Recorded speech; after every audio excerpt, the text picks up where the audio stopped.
Hi everyone, welcome back to my channel. তোমরা সবাই কেমন আছো? আই হোপ কি তোমরা সবাই অনেক ভালো আছো, সুস্থ আছো। তো আমার চ্যানেল নতুন আরেকটি ফ্রেশ ব্লগে তোমাদের সবাইকে ওয়েলকাম। তো সকাল সকাল কি আর বলবো, প্রত্যেক দিনের তো একই কাজ, আমার রুটিন থাকেই। তো এইদিকে আমি বিছানাটাও গুছিয়ে নিচ্ছিলাম।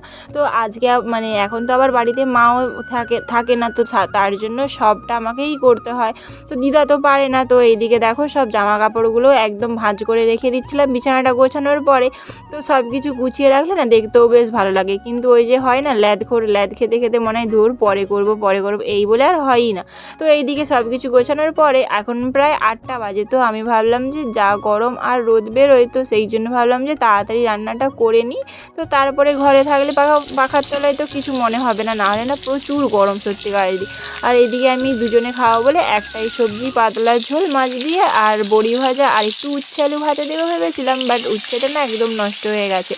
তো সবাই থাকলে রান্নার একটা বেশি তোড়জোড় থাকে, তখন সব সবজিগুলো দেখা হয় না। আর আমরা দুজনে আছি বলে এখন কয়েকদিন তো দেখাই হয়নি। দেখলাম যে অনেকগুলোই উচ্ছে ছিল, সবই নষ্ট হয়ে গেছে। তো এইদিকে আমি ওই জন্য শুধু লাউ ডাঁটা, পেঁপে, আলু, বেগুন আর মাছ দিয়ে ঝোল করেছিলাম, পোনা মাছ দিয়ে, আর বড়ি ভাজা করেছিলাম। ব্যাস এটাতেই দুজনের আরামসে খাওয়া হয়ে গেছে। তো সব কিছুই তো সংসারের কাজ করছি। আর এইদিকে দিদাকেও ভাতটা বসিয়ে দিয়েছি, দিদা তো আমার জাল দিতে পারে। তো এইদিকে শুধু আমি উনুনটা ধরিয়ে দিচ্ছিলাম আর কি, কারণ দিদা ধরাতে পারে না। তো সব গুছিয়ে গাছিয়ে আমি কাজ করতেই পারি ভালো করে। তো সেই জন্যই না মনে হয় জানো তো, একটা কথা আছে, তোমরা তো টাইটেল দেখে বুঝতেই পেরেছো যে কি বলেছি। যে সত্যিকারই আমার তো বয়স এখন 21। তো এখনও 22 হয়নি, হাফ 21 প্লাস এরকম হবে।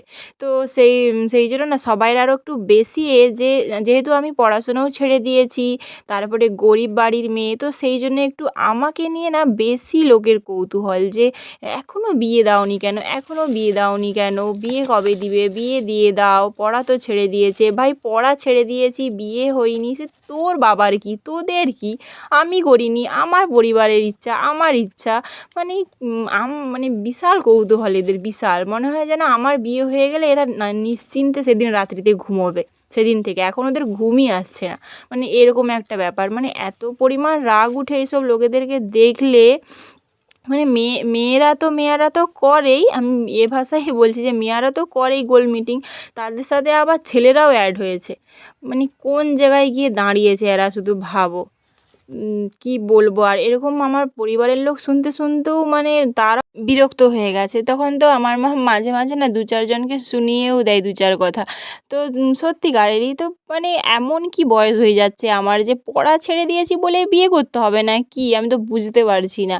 তো বিয়ে করেছে না সেটা তো আমার ব্যক্তিগত ব্যাপার, সবাইয়ের মতামত যে পড়া ছেড়ে দিয়েছি, এত বয়স হয়েছে বিয়ে দাওনি কেন, তাদের মনে হচ্ছে যেন আমার কোনো গণ্ডগোল আছে, এরকম একটা এই পরিস্থিতি নিয়ে আমাদের দিকে যেন তাকায়। অদ্ভুত সব, দেখলেও রাগ উঠে এদেরকে, আর কিছু করাও যায় না। পৃথিবী থেকে তো আর বাদও দেওয়া যায় না, না ভগবানের ইচ্ছা ছাড়া। তো আবর্জনাগুলো রয়েই যায় পৃথিবীতে।